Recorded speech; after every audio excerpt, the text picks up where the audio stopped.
اور ہمیں اس کا جو ریٹرن دے گا. تو وہ جو ملک ہے وہ اس کا سیونگ ریٹ بڑھتا ہے. جب سیونگ ریٹ بڑھتا ہے تو saving is equal to investments کہتے ہیں, یعنی کہ اسی کی برابر, اسی کے مقدار کے برابر سرمایہ کاری ہوتی ہے. اور جب سرمایہ کاری ہوتی ہے تو ملک میں پیداوار بڑھتی ہے, روزگار بڑھتا ہے.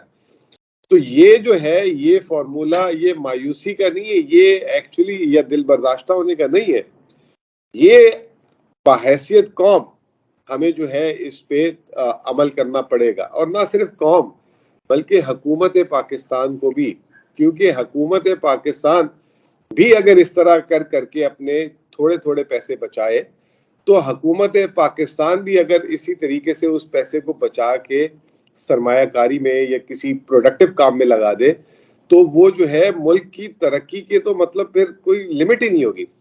اور میں آپ کو ایک بات بتاتا ہوں کہ آج سے تقریباً اب تو 22 سال ہو گئے, 21-22 سال, میں جب یو کے میں پڑھتا تھا تو ہمارے ساتھ انڈینز اور چائنیز بھی وہاں بہت پڑھتے تھے. لیکن یعنی ہم پاکستانی لڑکے اپنے آپ کو, یہ پاکستانی قوم اپنے آپ کو بلا وجہ کا بادشاہ سمجھ کے بیٹھے ہوئے, ٹھیک ہے نا. ہم پیسے خرچ کر رہے ہوتے تھے, دبا کے برانڈڈ کپڑے بھی لے رہے ہیں, یہ بھی کر رہے ہیں, گھوم بھی رہے ہیں, پھر بھی رہے ہیں, ویکینڈ میں بھی, رات کو بھی. وہ ہم دیکھتے تھے کہ وہ بعض اوقات بس بھی نہیں لیتے تھے, پیدل ہی چلے جاتے تھے. اور ہم جو ہے دن میں 3 دفعہ کپڑے چینج کرتے تھے, وہ 3 دن میں 1 دفعہ کر رہے ہوتے تھے. کپڑوں سے بھی ان کی اسمیل آ رہی ہوتی تھی باقاعدہ, ٹھیک ہے نا. کھانے پینے میں بھی جو ہے ہم باہر سے کھا رہے ہوتے تھے, وہ جو ہے کچن میں اندر گھسے ہوئے ہیں. تو چائنیز بھی کھانا, جو ہمارے پاکستانی چائنیز نہیں, ان کا چائنیز آپ کھانا اللہ معاف کرے جو بناتے ہیں اس کی جو اسمیل ہوتی ہے, اور انڈین تو وہ جو ہے وہ ادھر لگے ہوتے تھے. اور آخر میں نمبر بھی انہی کے اچھے آتے تھے, نمبر بھی ہمارے پیچھے آتے تھے. ہم کہتے تھے یار یہ پاگل ہیں, یہ زندگی میں پتہ نہیں کیسی, ان کی کیا زندگی میں کلر ہی نہیں ہے, یہ تو ایسے ہی ہے, فالتو لوگ ہیں. تو آج وہ دیکھیں کہ وہ دونوں ملک اگر ممالک اٹھا لیں آپ, چین اور انڈیا, وہ کہاں سے کہاں نکل گئے. اب ہم ان کے آگے غریب لگتے ہیں, اب ہم ان کے آگے جو مطلب ہم سوچ بھی نہیں سکتے وہ جو وہ کام کر رہے ہیں, وہ جس طرح کی عمارتیں بنا رہے ہیں, جس طرح کی گاڑیاں بنا رہے ہیں, جس طرح کے وہ کاروبار سیٹ اپ کر رہے ہیں. اور یہاں پہ ابھی بھی ہم آٹا چینی دال کی باتیں کر رہے ہیں. بالکل ایسے ہی. مزمل بھائی بات وہی ہے, آپ نے دیکھیں آپ تو بڑی گہری نظر رکھتے ہیں پاکستان کے معاشی امور پر. خان صاحب کے دور میں بھی آبویسلی آپ تو بڑے فرنٹ لائن پہ آپ اس اکانومی کو بھی دیکھ رہے تھے, ساتھ میں وزیر ہمارے کافی سارے تبدیل بھی ہوئے, آپ کے سامنے ہوئے, اپس اینڈ ڈاؤنز آپ کافی دیکھ چکے ہیں. تب کیا تھا اب کیا ہے, بریفلی تھوڑا سا ہمارے ویورز کو بتا سکتے ہیں کہ اب کچھ بہتری آئی ہے, تب بربادی ہوئی تھی, یا تب اچھا تھا اب برباد ہو گیا سارا کچھ. عام کامن مین کو اس سے کوئی سروکار نہیں ہے. آئی ایم ایف, اب آئی ایم ایف سے بھی ہمارا چھٹکارا کیسے ہوگا, یہ دونوں چیزوں کا آنسر آپ پلیز اگر بریفلی دے دیں. دیکھیں میں آپ کو ایک بات بتاؤں, خان صاحب کے دور کی مجھے بات یاد ہے, ابھی سردیاں شروع ہو گئی, میں سردیوں میں گیا تھا وہاں, تو وہ نا اے سی نہیں چلانے, وہ ہیٹر نہیں چلانے دیتے تھے, اکثر لوگوں کو ڈانٹ دیتے تھے. دن کے وقت جو ہے وہ لان میں بیٹھ کے میٹنگ کر رہے ہوتے تھے, ٹھیک ہے نا, کروا رہے ہوتے تھے.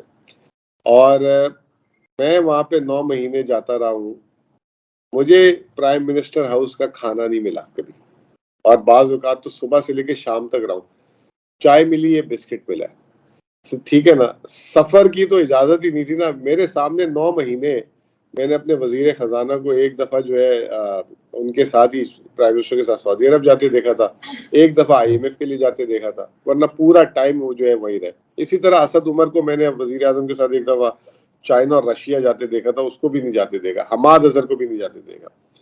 اور عمران خان صاحب بھی جو ہے آپ کے سامنے ایک تو سفر کرتے کم تھے, اور اگر کرتے تھے تو کتنی کفایت شاری سے کرتے تھے. جی تو بالکل. وہ جو انہوں نے جو ہے, اور وہ انہوں نے ایک پریکٹس, اور اسلام آباد میں کسی وزیر کو پروٹوکول کے ساتھ گھومنے کی اجازت نہیں تھی. دیکھیں یہ اگر اوپر سے آئے گی نا چیز, تو یہ نیچے تک جو ہے نا ہر ایک کے کام کی بات ہے. یہی ہم نے دیکھا تھا, مغرب میں بھی دیکھا ہے, ترقی یافتہ ممالک میں بھی دیکھا ہے کہ سرکاری وسائل کے اوپر 1-1 روپے کے اوپر لوگوں کو نوکریاں چھوڑنی پڑی ہیں. یہ چیز ہماری حکومت نے اڈاپٹ نہیں کی ہے, چاہے ہماری صوبائی حکومتیں, یہ کیئر ٹیکر پچھلی تھی, 90 لوگوں کی کابینہ تھی. بلاول صاحب بھی جو ہے جہاز میں ہی سفر زیادہ گزارتے تھے, ٹھیک ہے نا. شہباز صاحب نے تو حد ہی کر دی, 3 دفعہ ترکی, 4 دفعہ لندن, سعودی عرب کے پتہ نہیں کتنے ٹرپ. انہوں نے تو سمرقند, بخارا, پتہ نہیں یہ بھی ملک نہیں چھوڑے, ٹھیک ہے نا, جا کے. وہ کامرس منسٹر تھے ہمارے نوید قمر صاحب, ان کا بھی جب پوچھتے تھے جی وہ کسی سفر میں گئے ہوئے. احسن اقبال صاحب کے وہ بھی پلاننگ منسٹری میں تھے نا, اسد عمر بھی پلاننگ میں. احسن اقبال صاحب یا وزیر اعظم کی اس میں کارگو بولوں گا, یا ان کے کارگو میں پائے جاتے تھے, یا ورنہ خود وہ بھی پلاننگ بنا کے کرتے. خرم دستگیر کا بھی یہ حال تھا. تو جب تک آپ ابھی یہ نگراں آئے ہوئے ہمارے, یہ جو نگراں وزیر اعلیٰ محسن نقوی صاحب ہیں اور وزیر اعظم ہیں, یہ بھی مطلب گھوم پھر رہے ہیں, کوئی ہے ہی نہیں. ایک دفعہ انہوں نے شروع میں کہہ دیا تھا کہ میرا اے سی بند کر دو, عوام کو تکلیف نہ ہو بجلی کے بل کی. تو یہ باتیں کر کے دکھانی ہوتی ہے, اور یہی چیز قوم کے اندر بھی ڈالنی ہوگی. اگر یہ قوم کے اندر ڈل جائے, اوپر ہمارے حکومت کے عہدیداروں کے اندر ڈل جائے, تو یہ جو ہے پھر ابھی تو نہیں لیکن ایک کچھ عرصے میں ایسا ہو جائے گا کہ آپ کو پھر IMF اور اس طرح کے اداروں کی ضرورت نہیں پڑے گی. سر لیکن یہ تو سارے ifs and buts ہے نا, کہ اگر ایسا ہو جائے. ابھی آپ نے جو شاخرچی بتائی ہے, گنوائی بھی ہے ہمیں کہ وزران سفر کتنے کہاں کیے, ہم تو خود حیران رہ گئے. 13 جماعتوں کے جتنے بھی وزیر تھے سب نے ہی پروٹوکولز انجوائے کیے ہیں. اس پروٹوکول سے تو ہم باہر نہیں آ سکتے. تو آنے والی جو حکومت ہے, جو بھی حکومت آئے گی, یہ تو ایک اور ہی ڈیبیٹ ہے نا, وہ ان کے لیے آپ کیا دیکھتے ہیں کہ معیشت کی بربادی ہماری کتنی ہے؟ جی پلیز. آپ یہ چھوڑے, جو آنے والے وزیر اعظم جو خود بنے ہوئے گھوم رہے ہیں, ان کو ابھی سے وہ والا پروٹوکول دے دیا. ابھی وہ وزیر اعظم نہیں بنے تو آ کے کیا کریں گے وہ, آپ اس اندازہ خود لگا لیں. تو یہ دیکھیں جب تک احساس نہیں ہوگا, محرومیت بڑھتی رہے گی, ملک جو ہے صحیح نہیں ہوگا اور حالت بدتر سے بدتر ہوگی. یہ فیصلہ اب دیکھیں یہ عوام نے کرنا ہے الیکشنز میں. اگر عوام کو موقع ملا تو آپ دیکھ لیں گے کہ یہ فیصلہ جو ہے عوام کر دے گی, اور اگر موقع نہیں ملا تو پھر یہی چلتا رہے گا. جو ہے میں اور آپ کیا کر سکتے ہیں دوست. لیکن اگر دیکھیں مزمل بھائی, اگر موقع مل گیا, لیٹ سپوز موقع مل گیا, تو کیا کریں گے, کیسے ٹھیک کریں گے؟ ڈیزاسٹرس سچویشن لگ رہی ہے. کچھ ایکسچینج کمپنیز کے خلاف بھی کارروائیاں ہو گئی, بڑا کچھ ہو رہا ہے. IMF ہمیں پیسے بھی دے رہا ہے, لیکن یہ IMF سے جان ہماری آپ چلیں, آپ کیسے چھڑوائیں گے؟ یہی بتا دیں, کچھ بتا دیں جو ریلیف ہو. ابھی تو آپ یہ کہہ رہے ہیں کہ آپ سخت بیمار ہیں, اسپتال سے کیسے جان چھڑائیں گے؟ اسپتال تو ابھی اب جانا پڑے گا دوست. ایسا ہو ہی نہیں سکتا کہ مارچ میں آپ کہیں کہ یہ حکومت آ گئی ہے, یہ حکومت آ گئی, IMF پہ نہیں جائیں گے. ابھی تو بیماری ایسی موزی لگا دی ہے کہ وہ اس کے لیے اسپتال تو جانا پڑے گا. اسپتال میں جانے کے بعد آپ اگلی بات یہ کریں کہ یار اس اسپتال سے اب جان کتنے عرصے میں چھوٹ جائے گی. اس کے لیے دو چیزیں ہیں, ایک ڈاکٹر کا بھی اچھا ہونا ہے اور مریض کی بھی پرہیز ہے. اب ڈاکٹر اچھا مل جائے, مریض پرہیز نہ کرے, تب بھی آپ اسپتال میں جائیں گے, یا پھر اللہ خیر صلی اللہ اوپر چلے جائیں گے. ٹھیک ہے نا. تو یہ تو اب 2 وے ٹریفک ہے بھائی. یہ ایسا ہو نہیں سکتا کہ بغیر عادت چینج کیے جو ہے آپ اسپتال بھی نہ جائیں اور کام بھی چلتا رہے, آپ صحت مند بھی رہے. ایسا ہو نہیں سکتا سر. تو اگر عطائی ڈاکٹر ہی مل گیا تو پھر تو this would be a disastrous position. اب دیکھیں نا, آپ خود کامنٹ وہی والا دے رہے ہیں. جان پہ جان اسی آئی ہوئی ہے کہ یار یہی اگر چلتا رہا تو پھر تو اب تو صحت بھی اتنی خراب ہو چکی ہوئی ہے کہ مطلب ایک کھانستے ہیں تو جو ہے نا منہ سے خون نکلتا ہے, اتنی خراب ہو چکی ہوئی صحت. پہلے تو چلو نوجوانی تھی, جو ہے صحت 19-20 ہوتی تھی تو وہ برداشت ہو جاتی تھی. اب تو ملک کی اکانومی کی صحت بھی اتنی خراب ہے کہ وہ کوئی چھوٹا سا جھٹکا بھی برداشت نہیں کر سکتی.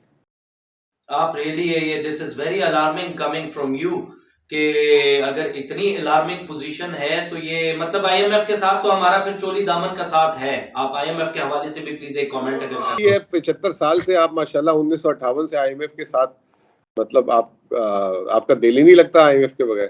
آپ یہ سوچیں. چلے مزمل بھائی, تھینک یو سو ویری مچ. بس یہ جو 1 روپے والا آپ نے آپشن دیا ہے اور پاور آف ون اکانومی, میرے خیال سے عوام کو ہی اس کے اوپر, آپ کی یہ بات مجھے پرسنلی بھی بڑی اچھی لگی تھی اور لوگ بھی بڑا پسند کر رہے ہیں اس مشورے کو.